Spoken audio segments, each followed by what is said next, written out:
So now that we've talked about how to play the game, how to start our game, how to reduce our opponent's life total to zero, I want to tell you how you don't get overwhelmed by this game.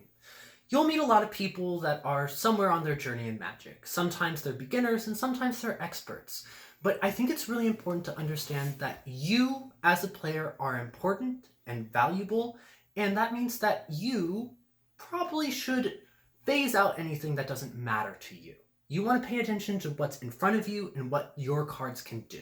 And so, I'm just going to teach you how to read a card that isn't a creature.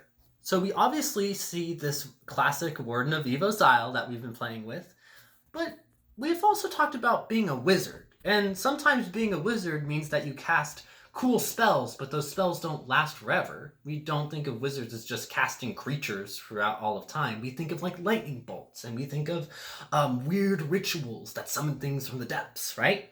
So we're actually going to put this one over here for a second. These are not creatures. How do we know they're not creatures? Because if we look up here, we see the mana value, but we don't see any power or toughness down here.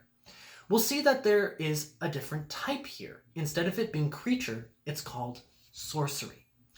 There are all kinds of cards like this.